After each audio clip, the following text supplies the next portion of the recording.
passion, focus, discipline. This is the Zero Excuses podcast. Each and every week, we talk to high-performing, inspirational athletes, entrepreneurs, and leaders. We ask powerful questions to extract their tools, strategies, and life lessons for you to crush your excuses, to break out of your comfort zone, and accomplish your ambitious dreams and goals. Here's your host, Kenyon HERE. Hey, what's happening, everyone? Thanks again for taking time out of your schedules to spend a few minutes with me and my guest today, Mitch London from Just Add Wilderness. I came across Mitch through a mutual friend, and as soon as I started digging into what he was all about, I just knew in a second that I had to bring him on the show to get the word out about what he's doing. And by the as the name implies here, he is helping get men out of their comfort zones, getting them outside of their offices, outside of their climate-controlled homes, and getting them out into the wilderness to really discover and just simply tuning out the noise that we tend to find ourselves in our day-to-day lives, so that we can think clearly and return to our day-to-day lives with a much more clear, solid vision for ourselves.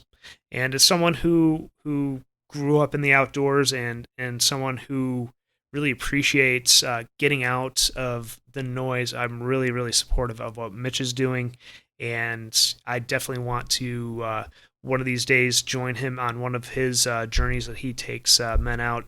And he even supplies them with everything they need to go out and have a challenging yet fun and rewarding time. But before we do that, as always, a couple quick reminders. Would appreciate it if you head over to iTunes and subscribe, rate, and leave us a review, and also share these episodes with your friends and family. You can go to kenyonhere.com/iTunes, and it'll take you right to the Zero Excuses podcast homepage. Secondly, if you want to get involved and take these conversations and topics to the next level, have a few ways for you to do that. First is you could just go to the Zero Excuses Facebook group and join the conversation there. It's absolutely free. Just go to kenyonhere.com/group. Just hit the join button and you'll be all set. And if that's not quite enough for you and you want some additional tools and accountability to get the results that you want in your life and really have things mapped out, you can join our Infinite Results Mastermind group. Just go to kenyonhere.com/results and you'll fill out a short application and you'll be all set to have a quick phone call with me to see if you're a good fit for the mastermind. And I'm also getting ready to launch on July 1st the next iteration of the Discipline Deep Dive program. It was a huge success back in April. Has some folks that are still working with me to this day as a result of what we went over in that course, and I'm deciding to drop it again starting July 1st. Just go to kenyonhere.com/DDD and you can join us inside that month-long course. And if you join early, you'll get early access to me and the course materials and get a jump start on everybody else. So with all that said, let's get into today's conversation. Mitch, thanks for joining us here this evening on the Zero Excuses podcast. I know we've chatted in the past, and I'm really excited to have you on tonight. Really love what you're doing, and I'm excited to have this conversation. Thank you, Kenyon. Yeah, I'm excited to be here. I love kind of what you've got going on, and excited to be able to collaborate and get to chit-chat some more. Yeah, right on. Like I said, I love what you're doing. It's Just Add Wilderness. It's a organization that you founded to help men get outdoors and really find their identity, really unplug and get to know themselves, because that's why I love what you're doing, because we're bombarded by technology, so much information. We can't even listen to our own thoughts many times. So I guess, why don't you before we dive into things, why don't you give yourself a quick introduction? Let us know a little bit about yourself, and then we'll dive into what you got going on. Yeah, sure. I'm a wilderness expert. I love being outdoors. It's always been a part of my life. Growing up, from the Boy Scouts to getting kicked out of the Boy Scouts, which was funny, to just always being in the wilderness. And so I moved to Colorado, is where I live now, almost 18 years ago. Grew up originally in Albuquerque, New Mexico. Mm-hmm. Met my wife the first weekend I was in town. So this coming November, we'll celebrate 17 years together. Wow. We've got 4 kids, 2 girls, 2 boys, kind of the perfect mix for us. And a big part of our life has always been designing it on the adventure, on exploring, on getting out and enjoying where we live. I see so many people here in Colorado that love to live here, but they don't kind of venture outside of the city limits. So Yeah. we got so much here. You got to get outside and go see what we got. But I'm an entrepreneur. I have a couple different businesses. I do some marketing, and then now most recently launching the Just Add Wilderness, and really passionate to help guys get out there and figure out who they are and to break free through some of those kind of stagnant places of life. Yeah, I can really look back a few years ago and really look back on myself and see where I had started to stagnate, and it's a very common thing for people to kind of get in that mode of settling down. They get married, they have kids, and they kind of lose that sense of adventure. Like, well, I'm married, I have kids, I can't do that anymore. And you seem like the type of guy that's the complete opposite of that. Like you're taking your family out, you're taking your kids out. I guess, what early experiences in your life did you have that kind of like kindled this spirit within you? For me, growing up, again, I grew up in Albuquerque, which is a much larger city than I'm even in now. So I live in Colorado Springs. Albuquerque was not a booming metropolis because it's a little bit different dynamic. It's a big city with a lot of people, but it's so spread out. We don't have the major downtown areas. And so it takes you forever to go anywhere in Albuquerque. But it was just always, I lived close enough, and we had the Sandia Mountains there, where the foothills, where I could ride my bike up into the foothills. It was a different kind of, high desert terrain, but was always just drawn to the outdoors. I think it's just built into my DNA. And so for me growing up, it was a place that I went to kind of restore, to clear my mind, the crap garbage stuff that we encounter on a daily basis. It's where you can go to forget that for a little while and just kind of get back to a different rhythm. And so I don't, maybe I'm just addicted to that, but it was just built into me all throughout my childhood. As soon as I got a driver's license, I was gone. It was camping every weekend.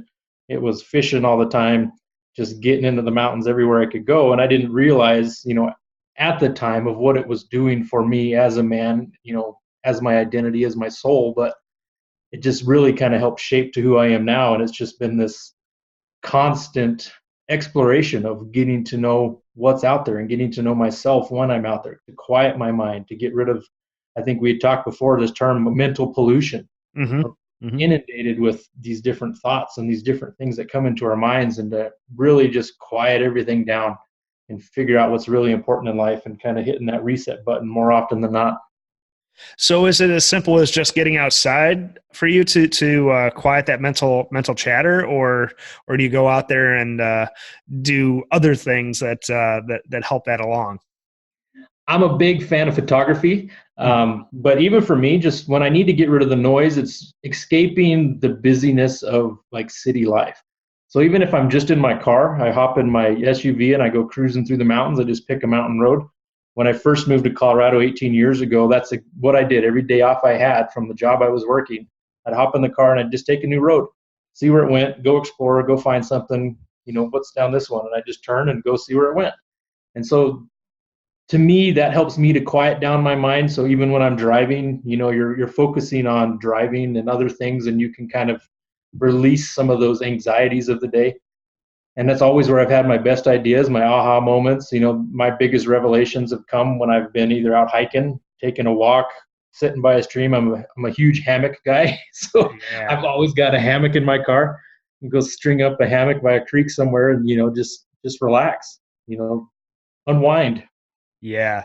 That sounds so amazing. And my wife and daughter, that's one of the things they got me for my birthday here recently. And every time we go down to the beach here in in Charleston here, we 9 times out of 10 we're taking the hammock. My daughter's got a pink one that she takes with us, and we string them up underneath the pier, Hmm.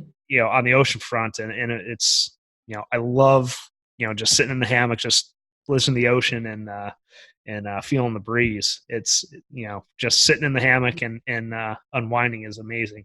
But actually, I want to hear the story about you getting kicked out of the Boy Scouts, because I'm an Eagle Scout myself. I kept my nose clean. Well, I didn't get caught, but why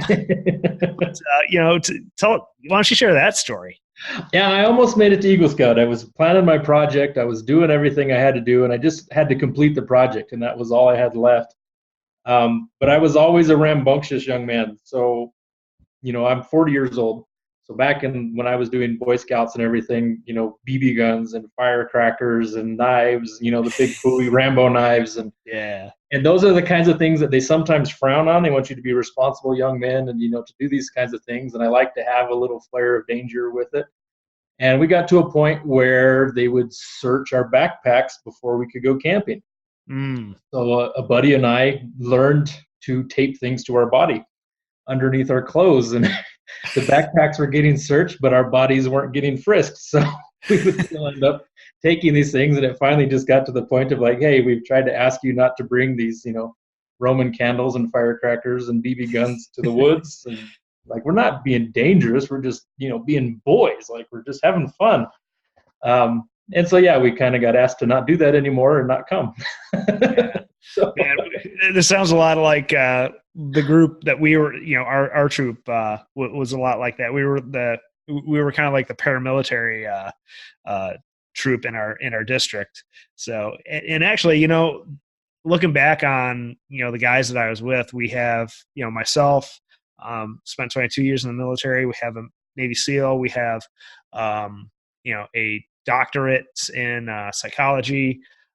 Out of those rambunctious group of ragtag kids, that creative energy was allowed to be cultivated in that type of setting. And I feel like modern day society is starting to sanitize that and not allow boys and kids to explore those touchy, those border, those gray areas that we don't want our kids to even get near nowadays, it seems like. So those yeah. experiences, we're sitting here sharing a laugh over them, but I think those experiences can be valuable if we allow kids a little bit of leash to hey, you know what, this I was playing with fire and I got burned, and learn from those experiences. Oh, absolutely. My partner in crime that would get searched with me, he's joined the police force. He's done very well, excelled down in Albuquerque. Now he's a part of the bomb squad. Yeah. And so even our troop, we were called the Pyros, is what we named ourselves, is we could build fires bigger and faster and better than anybody. And so, on those Klondike derbies where you're going out in the middle of, build a fire, burn the string, who can do it the quickest, that we excelled. Mm-hmm. That was our thing. And now, I've got this other group that I'm leading, and he's, doing it for a living. He's blows stuff up for a living. And so yeah, it can be shepherded. I think what happens is most people, they automatically think of like Ted Kaczynski and the Unabomber, and mm-hmm. you're going to blow up society. It's like, no, there's just an interest. Let's have a healthy interest and not a bad interest. Yeah, we make it so taboo that these kids are going out and getting themselves hurt because they're trying to do it without any sort of guidance or supervision. But if like I said, if we allow the leash out a little bit and we're kind of there to supervise while they're experiencing different things, like that experience gets ingrained in them, and we keep kids indoors and away from any sort of bad experiences. But I think we're getting down into a bit of a unique rabbit hole here. But I guess fast forward to today, stumbling over my words here. You founded Just Add Wilderness to help men, get outdoors and get experiences that perhaps maybe they didn't get to experience like you did growing up. I guess what experiences throughout your journey up to this point, I guess, revealed to you this need for an organization such as the one that you founded? Well, it kind of came into me from different angles, but I was, again, with my history, my passion for the outdoors, I was always the guy that people called up, Mitch, where do I go? I want to get out with my family. I want to take them somewhere. I don't know how to do that. I don't, I wasn't raised in a situation, or I didn't just naturally seek this out or have the freedom to do so. And so I was always getting hit up for where to go, how to go, what to take with you, how to experience the outdoors. Anytime, our friends or we want to be a part of this. Next time you go somewhere, let us know. And my family were very much fly by the seat of the pants. It's like, hey, look, we don't have anything on the calendar. Let's load the kids up in the car. They all have their own backpacks ready to go. And so it's like, let's go on an adventure. Let's go exploring. That's the term that we use. Let's go exploring. Yeah. So it was just easy for us to do that. And we found so many people that desire of wanting to experience that, and kind of combining that with, it was a sanctuary for me. It was a place that I could really be in touch with who I am, with who created me. And that's a lot of what Just Add Wilderness is about, is helping men find their identity in Christ and who God says they are. Mm-hmm. And it came more and more clear as we were developing the plan for this business, and this idea of, when Jesus was preaching and ministering, when he needed to escape the crowds, when it became overwhelming, he retreated to the wilderness. That's where he went to the Father to hear more, to get clarity, direction, to build up strength. And it just really solidified in me that more men need to get away from life as we know it. They need to get away from all the man-made everything, busyness, going down the streets, noises, and to get into God's creation and to really allow their minds to declutter. And when we can do that, our hearts, our souls, our minds, everything opens up to more levels of understanding, more levels of wisdom and revelation and all that kind of stuff that comes with it. But to really talk about, my main focus is for that identity piece, because we were talking about, just in the intro, of everybody is searching for that thing. You get married, you have kids, it's like, now what is life about? Purpose-driven life. That book was an incredibly great seller because people are looking for that purpose. And in my opinion, if you look for the purpose before you figure out the identity, you're just going to fill that with more frustrations. You're going to just find maybe that task. Is this what I'm supposed to be doing, or is this what I'm supposed to be doing? And it's an activity and not necessarily like a mission or a calling. And what I've found is the more that you can identify with your identity first, that purpose just comes into place. It's almost like a missing puzzle piece. When you put that puzzle piece in there, and I know we've all done it on a physical puzzle, there's one piece that as soon as it gets locked in, everything else just flows. Everything else just starts to come together so much easier. And I just don't see men going after identity, or they've attached their identity to what they've always done for a living, Mm-hmm. or a job or a career, or that different kind of a thing. And when that is taken away from them, now they're lost.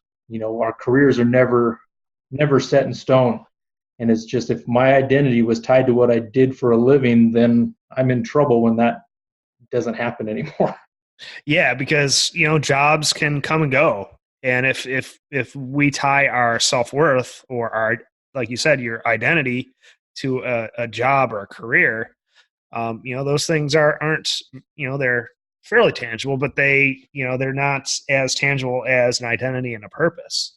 And I've shifted gears, seems like every 10 years.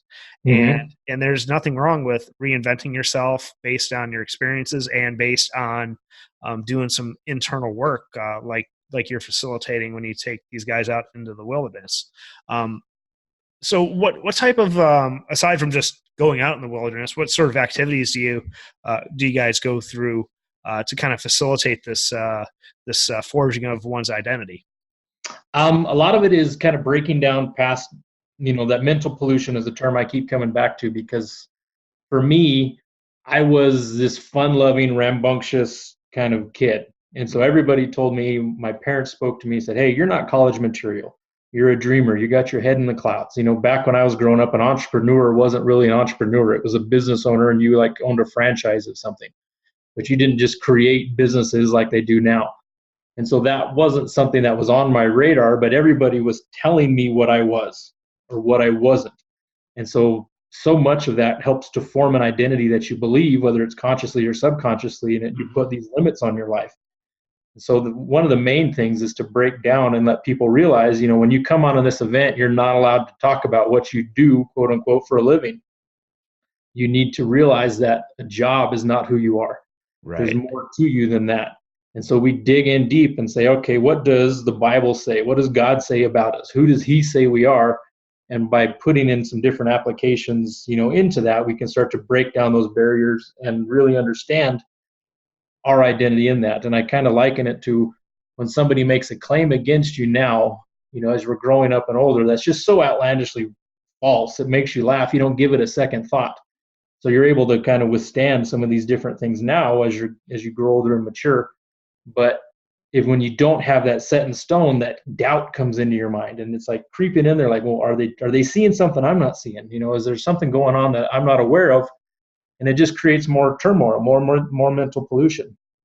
So we kind of break things down. We're going to do a lot of like physical team building type of activities. There's some different fun stuff we're going to put together, axe throwing or, chopping through wood. And, we're going to have some other different physical type of stuff to help guys bond.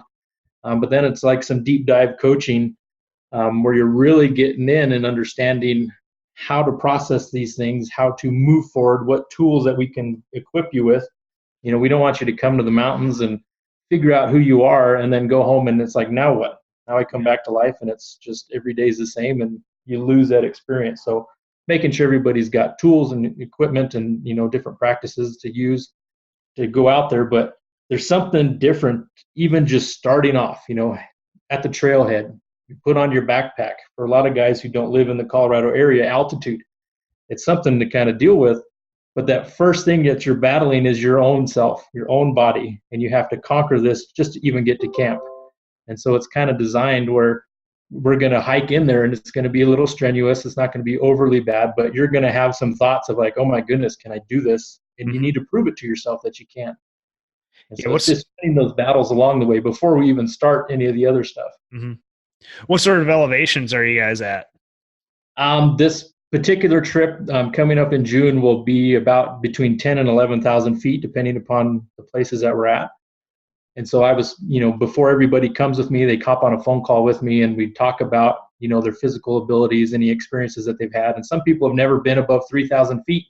Mm-hmm. They're coming from Georgia, and there's some people in the Carolinas that I've talked to, and it's like, okay, well, as tough as you think you are right now, when you get up to high altitude, it's going to hit you different. So we're going to talk about that. But yeah, for sure. Like I remember, I spent some time in Hawaii, and I flew over to the Big Island, and I remember I flew in the morning, and we rented a Jeep, and we drove up to, it's Mount, I forget the name of the mountain, but it's the tallest point in Hawaii, and you can drive straight, basically from sea level up to 9,000 feet within, a couple hours.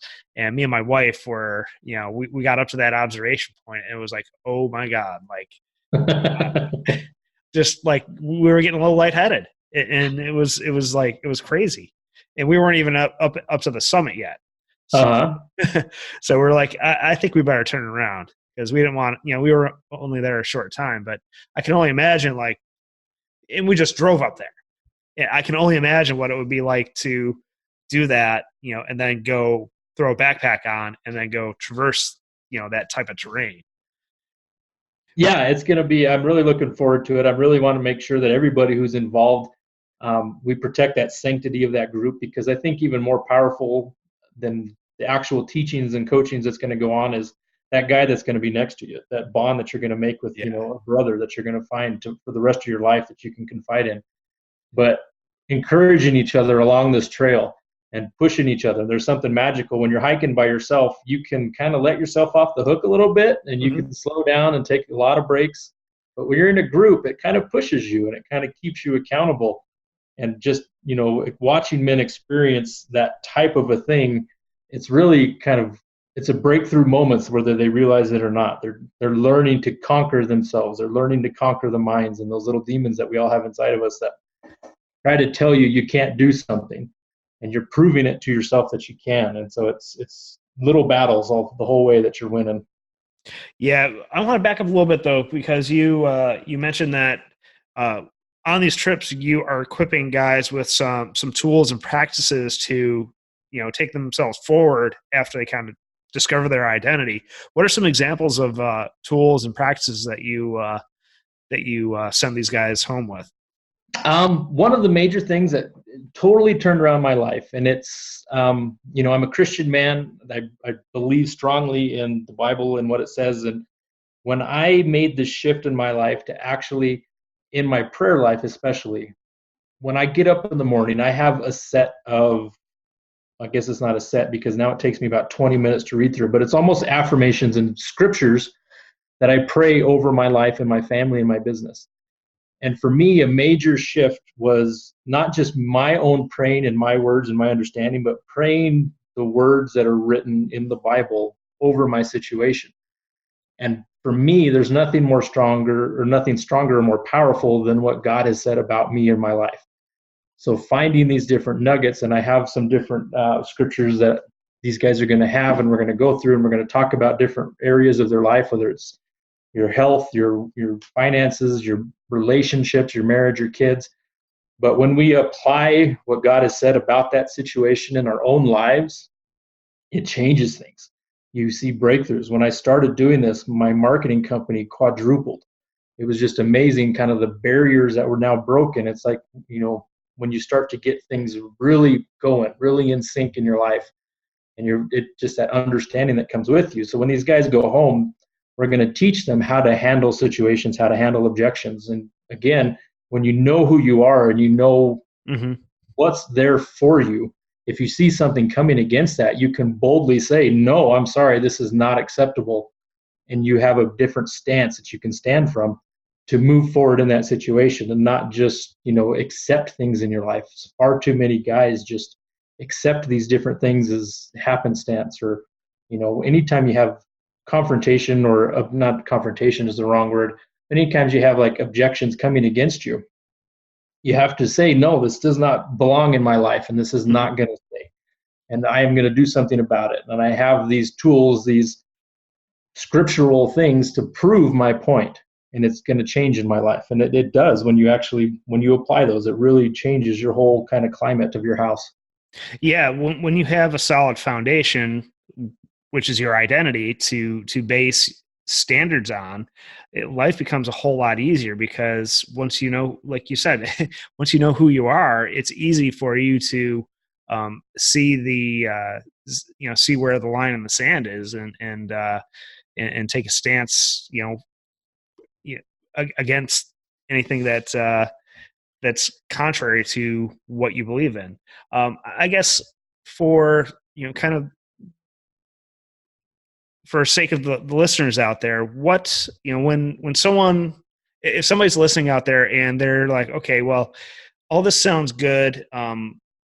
What are some characteristics of a solid identity? I guess that's the way I want to phrase this. Is what are the characteristics of a well-defined identity that maybe you can describe to us, so that listeners out there, if they're kind of like, hey, I don't know, I think I know who I am, but now that I'm listening to this, maybe I don't. You know what I mean? Right. And I'll share kind of a Bible story even that, and a lot of what Just Add Wilderness came through what God showed me with this, but David and Goliath. So you have the army of Israel going up against the Philistines, and they have Goliath coming out, the biggest, baddest dude that exists. And he's intimidating, and he's mocking them, and he's making them feel puny and worthless.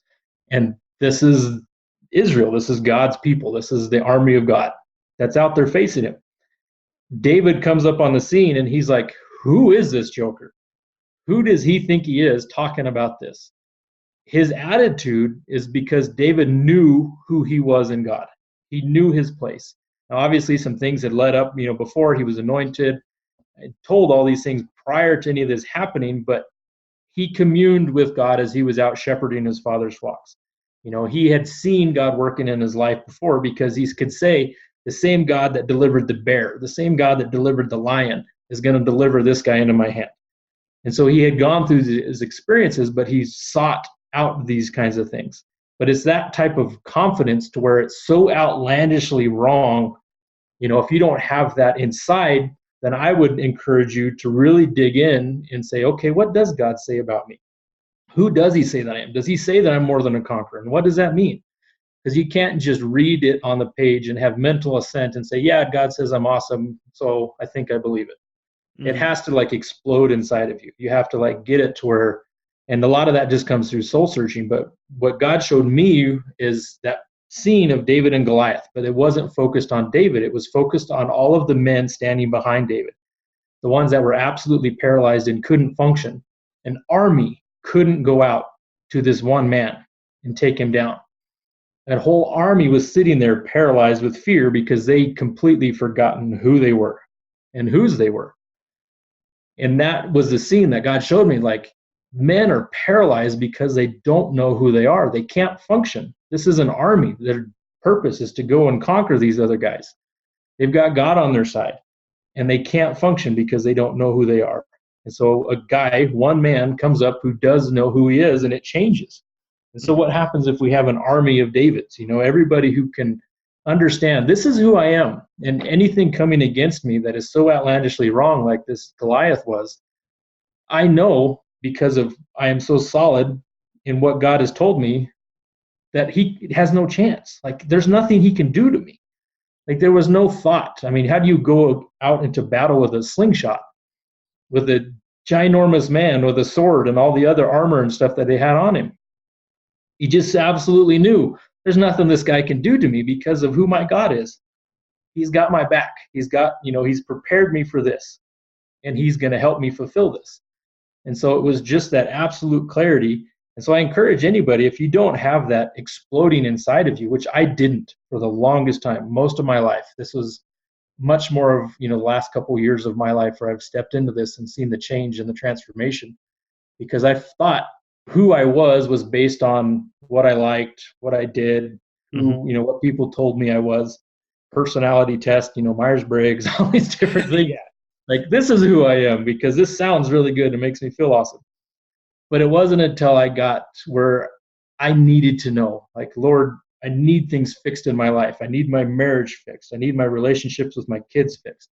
So you start digging in, and I started doing these confessions, and every single day, before I even had a hard time believing it at first, because you get so used to certain mindsets and certain patterns of thinking, where I just would speak it literally out loud. I would read this list that I had put together out loud every day, and it starts to work your way in. You start to get cracks in that wall that we build up of protection around ourselves, and it starts to just come out of you, and you're you know what? This is who I am. I am created for this. I am created to be better than this.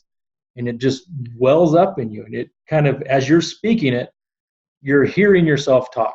So just reading it does one thing, writing it out does another thing. But when you speak, there's a magic that happens when you can hear yourself and you can feel the boldness in your voice get more and more each time. You get more and more conviction about what you're saying and about who you are. And that confidence just builds to the point where it's just nothing comes against me now that's going to faze me. You might get hit, but you get back up much faster, and you have much more of a foundation to say, all right, now let's do this. Yeah, this is reminding me of, I'm probably going to butcher this saying, but the words that follow I am are going to be what you are. And you better choose those follow-on words very carefully. And like you said, when you start speaking it and start living it, is when a few years back, I was in a similar situation where I was kind of okay, what am I doing? Who am I? And I really I couldn't find the words to put in front of the phrase "I am," and once you solidify that, it's really a game changer. But I want to shift gears a little bit because you mentioned you have 4 kids. I'm curious to know, you've been talking about identity for men. How are you cultivating this for your kids so that maybe they don't have to have this huge gap in their adult life? Maybe they can, already know who they are when they step into adulthood. how are you facilitating that with your children? Yeah, that's a great question. So my wife and I, we homeschool our four kids. We wanted to make sure that we had a direct impact on that part of their life. And so we've done it for all four of them. They've never gone to public schools. And I'm not saying there's anything bad with public schools, but we wanted to make sure to instill life into them and not just studies and education. Mm-hmm. Like there's different knowledge gained by just experiencing life. And that was a big priority for us. And so we do some of these same types of things where our kids are a part of when we read these things. More often than not, they're in the room with us. And now they've got them memorized. And when they get to their favorites, man, they're shouting it out. And it just, again, it's that pattern of repetition with almost everything, strength training, athletics, all these kinds of things, is that you repeat it until you just get it in you and you just know it. And so for them, they're starting at such a young age where we get to talk to them about these things and we get to do these life lessons. Mm-hmm. We include them in our business. We include them in our day-to-day life. And so my wife and I have always made a very conscious decision of when we just moved recently from one town to another, Canyon City to Colorado Springs, about an hour and a half difference. But as we were moving, we're talking to them about the pros and cons, and they were included in that decision. It wasn't just my wife and I decided we're moving and, hey, kids, you're coming along. So we've always wanted them to be a part of our lives and not just be tagalongs, if that makes sense. Yeah. But so they get involved in these deeper discussions. And so when we go into the things, it's like, okay, this is the pros and the cons. This is what we're thinking about. What are your thoughts? What things, are you concerned about? But they have a much more solid foundation because we speak that life into them. Now, we're not perfect. I still get mad and I still yell, and two of my kids right now are grounded, and so they're not allowed to have TV and toys, and they can feed and help out and be nice around the house. But it's those kinds of things of like making sure that when we see those heart issues, that they're having a mean spirit about them, that we correct it that way. But we use scriptures to do that, because I don't think there's a better way to apply anything than just dad's opinion, because when you're familiar with somebody, sometimes you believe them, sometimes you don't. But we can show them like, okay, this is what it says about your anger. Let's talk about this. Let's make sure that we're discussing it in the right way. And again, I'm not perfect. I blow up. Sometimes I scream and yell and go to your room, and then we talk about it later once we all settle down. So it's not anything that we're perfect at doing, but we're trying to instill that identity in them and let them know that, yes, you are a child of God. And this is what that means to be that. And so they have a very good confidence about them. We get that compliment a lot, that they can just handle themselves in any adult situation, that they're very competent in that way. Yeah, it sounds like you're far from the type of parents that quiet down, sit down, don't touch that. You're far from that type of parents, and you know what? It's kind of this is really a good reminder of how much if we're not careful, we can limit how much our kids are learning. And I love how you described how you include your kids in the decisions in the household. How old are your kids, by the way? I have two girls are the oldest at 12 and 10, and then my two boys, one is 8 and one is 4. Okay. So do they all kind of share equal weight, or do the older ones kind of have a little more weight? Like, what does that kind of look like? They all, obviously the 4-year-old probably has the least. He's our little wild man anyway. His name is Hunter. He was born 100% man. He just 100% testosterone. He's just our crazy little wild guy. But all the other ones, we've always helped them with, we value their opinions and we value their thoughts. Now we also help shepherd that and just say, just because you want pink, fluffy everything, you have to come in reality. Yeah. So we talk about what's, actually doable and what's just dreams that we would like to see happen. But watching them, we take them on these experiences. We're always out because we homeschool. We can go on trips whenever we want. So a couple times a year, we'll leave for 2 weeks at a time, 14, 17-day trips. Yeah. And we just go out and they get to see life. So my daughters really love history. So everywhere we go, we drive up to the Pacific Northwest. We're looking up, we're learning about redwoods. We're learning about all these different trees, learning about the areas, the Indian tribes in there, and they get to see it. And it's such a much, I think it's a greater way to learn than to just read it on a page. in that 48 minutes or whatever classroom time is, just experiencing life. And so they all get to they get to put in our input. They know mom and dad get the final say, but they get to be heard. And I think there's a lot for just that they know that their voice and their opinion is understood and heard. Right on. This is some, I'm taking down some notes right now myself because, I've got a 4-year-old daughter, and it's really, we kind of have a dream of going, taking a road trip and maybe having one of those conversion vans down the road and just going on road trips. But our hang up is, we're not really keen on homeschooling right now. That's kind of our limiting factor there. But just being able to having the ability to say that, hey, we're gonna sit down and decide what experiences we're gonna have and do it as a family, and not like you said, not have the kids just be tagalongs is really important. And it gives them from a very early age a sense of I guess empowerment. And I just see a lot of kids, even in preschool with my daughter, how timid and how risk averse kids are at even a young age. And it sounds like your kids are going to be, those kids that are are saying, "Hey, let's, we're bored. Let's go have an adventure." And your kids are probably going to be the ones that are that kids gravitate towards, and even as adults are kind of going to be the ones that are going to be the fun of the groups that they associate with. So I really love how you are cultivating that, and like I said, I'm taking a ton of notes myself, and I hope the listeners out there are as well. But we're actually starting to run a little short on time here, and we'll have to do a part 2 because this has been a fascinating conversation.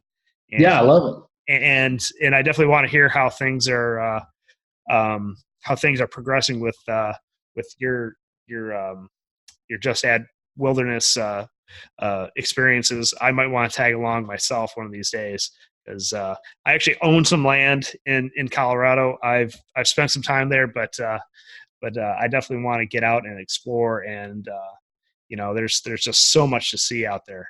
But if people are piqued, or their interest is piqued by what we've been talking about tonight, what are the ways that people can get in touch with you? How can they, if there's some guys out there that are like, "Hey man, I want to go on one of these journeys," how can they do that?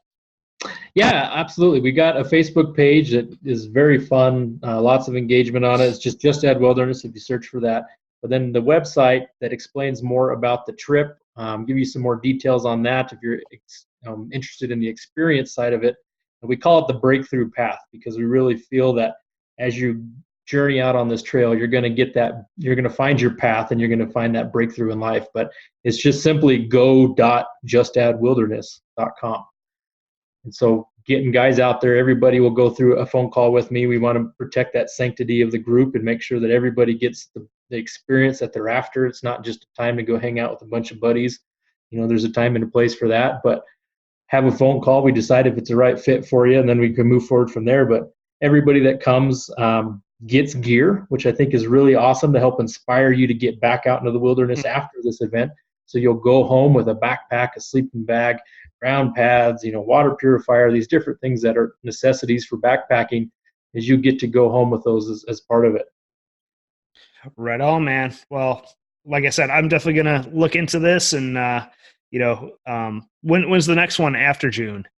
The next one will be in July. We're finalizing the dates for that one. And then the final one will be in September. We're going to do a fall trip here in the beautiful state of Colorado. Awesome. Get all those nice golden aspen leaves going. Yeah. So are they, do you follow the same trails every time, or do you change it up every time? This time, just from the sake of where the permits that we were able to secure will be in the same area each time. Mm-hmm. Next year, we're looking to incorporate a couple different forests, but this time, just for the sake of the permits, the government shutdown slowed us down a bit on getting all the permits secured. Yeah, I apologize about that. I'm a government worker, so so apologize about that. But anyways, are there any last golden nuggets that you want to drop on us as we wind things down here? Just keep in mind, there's, identity precedes purpose. If you can just let that kind of soak in your brain and think about it, it'll help how you're evaluating, because most men that I'm finding, they have this pit that's just empty inside of them when they try to fill it with all of these different things. There's this quote from a book that I just absolutely love. Viktor Frankl is the author of it, but it said, men are searching for meaning, and when they can't find meaning, they drug themselves with pleasure. Mm-hmm. And it's just such a true thing of how we try to fill that emptiness inside of us. If we can't find what we're meant to do, then we seek other entertainment to distract us from it. Awesome, man. Yeah, that's Viktor Frankl's A Man's Search for Meaning. Yep. That's on my list of things to read, so I'm gonna bump that up to the top. So thanks for sharing that with us, and thank you for sharing everything that you did with us tonight. And like I said, we'll have to line up a part 2 and hear how some of these adventures went over the summer. And if I ever find myself up in Colorado, we'll have to definitely connect. Oh, for sure. We'll take you out and let you find some moose. Hell yeah. Sounds like a plan, man. All right, thanks buddy. again, and we'll talk with you soon. Thanks, Kenyon. Thank you for tuning in to the Zero Excuses podcast. Join the conversation at kenyonzitzka.com in our Facebook group. And don't forget to rate and subscribe to our show. We'll talk to you next week. And always remember, results, not excuses.